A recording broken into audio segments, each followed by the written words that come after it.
अस्सलाम वालेकुम दोस्तों, दिस इज़ मोहम्मद अली। आज हमारे सेशन का टॉपिक है रहनुमा की ज़रूरत ज़िंदगी में क्यों पेश आती है। आज हमारे तालिब इल्म यूनिवर्सिटी से एमए करने के बाद, ग्रेजुएशन करने के बाद उनको दुनिया का इल्म तो हासिल हो जाता है, लेकिन वो ज़िंदगी के असल इल्म से महरूम रहते हैं। यहाँ पे रहनुमा की अहमियत को समझाने के लिए मैं तारीख़ का एक मशहूर वाक़या आपके सामने पेश करूँगा। अल्लामा इक़बाल रहमतुल्लाह अलैह मौलाना रूमी रहमतुल्लाह अलैह को अपना उस्ताद माना करते थे, जबकि दोनों के दरमियान 700 साल का फ़र्क था। और अल्लामा इक़बाल रहमतुल्लाह अलैह ने मौलाना रूमी रहमतुल्लाह अलैह को कभी देखा नहीं था, लेकिन फिर भी वो अपना रूहानी उस्ताद उनको मानते थे। मौलाना रूमी रहमतुल्लाह अलैह का एक मशहूर वाक़या ये है कि एक दिन वो अपनी दरसगाह और अपनी किताबों और शागिर्दों के साथ बैठे थे। एक दरवेश हाज़िर हुआ और कहने लगा कि ये दरसगाह और किताबें क्या हैं। मौलाना रहमतुल्लाह अलैह ने उसको नज़रअंदाज किया और उसको कहा कि तुम्हें इसका इल्म नहीं। उस दानिश्वर को ये सुन के बड़ा गुस्सा आया और उसने मौलाना रहमतुल्लाह अलैह की जो हाथ से लिखी हुई असल किताबें थीं उनको एक करीब के तालाब में फेंक दिया। मौलाना ने जब ये देखा तो वो बड़े रंजीदा हुए और कहने लगे उस दरवेश को कि तुमने ये क्या किया, मेरे सालों की मेहनत ज़ाया कर दी। तो वो दरवेश ने जब मौलाना का गैज़ व ग़ज़ब देखा तो अपना हाथ तालाब में डाला और किताब निकाली और उसको झाड़ा तो वो बिल्कुल खुश्क थी और वो मौलाना को वापस की। इसी तरह वो तमाम किताबें निकाल के मौलाना को वापस कर दी। मौलाना ये देखे बड़े हैरान हुए और उस दरवेश को कहने लगे ये क्या है। दरवेश चला गया और कहने लगा कि तुम्हें इसका इल्म नहीं, तुम अपनी दरसगाह तक रहो। मौलाना ने अपनी दरसगाह और किताबों को छोड़ा और उस दरवेश की तलाश में 3 साल तक उसको तलाश करते रहे। 3 साल के बाद जब वो दरवेश मिला तो उस दरवेश को कहने लगे कि मैंने आपको 3 साल तलाश किया। तो वो दरवेश आगे से कहने लगा कि तुम 3 साल की बात करते हो, मैंने तुम्हें 30 साल तलाश किया। तो कहने का मतलब ये है कि एक दरवेश, एक उस्ताद, एक रहनुमा आपकी ज़िंदगी बदल देता है और तारीख़ उस दरवेश को शम्स तबरेज़ रहमतुल्लाह अलैह के नाम से याद करती है। तो कहने का मतलब ये है, इस पूरी कहानी से अख़ज़ ये होता है कि अगर आपके अंदर सच्ची तलब है तो आपको एक रहबर मिल जाता है, बल्कि रहबर आपकी तलाश में होता है। आज अक्सरियत के पास ना तो कोई सिमत है और अगर कोई सिमत है भी तो वो दुरुस्त सिमत नहीं है। अब सवाल यहाँ पे ये पैदा होता है कि मुखलिस रहबर कहाँ मिले।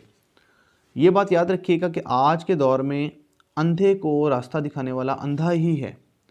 कहाँ गए वो दौर जहाँ जब एक उस्ताद की नज़र जब एक शागिर्द पे पड़ती थी तो उसकी किस्मत का धारा बदल जाता था। क्या ये कहानियाँ थीं? क्या इनमें कुछ सच्चाई भी थी? आज का तालिब इल्म ख्वाब देखता है, लेकिन वो ख्वाब ही रहते हैं, वो हकीकत कभी नहीं बनते और हकीकत का रूप नहीं धारते। अल्लाह ताला ने भी इंसानों की हिदायत के लिए रहबर मुकर्रर किए जिनको पैगंबर कहा जाता है। अगर आपके पास एक सच्ची तलब है और आप तलाश में निकलते हैं तो आपको रास्ते मिलना शुरू हो जाते हैं और जब आपको रास्ता मिलता है तो आपको एक रहबर मिलना शुरू हो जाता है जो आपको उस रास्ते की सिमत बताता है कि आपने जाना कहाँ पे है। अगर आप देखें तो आज यूनिवर्सिटीज़ जो हैं वो दुनिया का इल्म तो दे रही हैं, लेकिन ज़िंदगी का असल इल्म नहीं दे पा रही।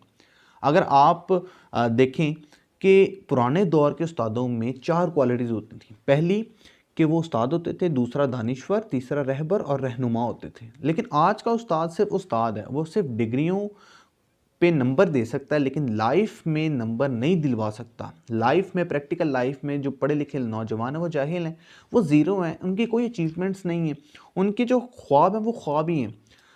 यही बात याद रखिएगा, किसी भी चीज़ में अगर आप क्वालिटी पैदा कर दें तो आप कामयाब हो जाते हैं। सिर्फ ये बात अगर तालिब इल्म को समझा दी जाए तो हर तालिब इल्म कामयाब हो जाए। ना वो कामयाब हो पाते हैं, ना वो एक अच्छे पाकिस्तानी बन पाते हैं और ना उस्ताद हो रहे हैं और ना शागिर्द हो रहे हैं। मुसाफिर और आवारागर्द में क्या फ़र्क होता है? मुसाफिर और आवारागर्द में एक फ़र्क ये है कि मुसाफिर की सिमत होती है और मंजिल होती है और आवारागर्द की कोई सिमत और मंजिल नहीं होती। जब मुसाफिर की मंजिल और सिमत होती है तो उसको रहबर मिल जाता है जो उसकी रहनुमाई करता है। और आज जो हमारी यूनिवर्सिटीज़ हैं वो रहबर का काम नहीं कर रही।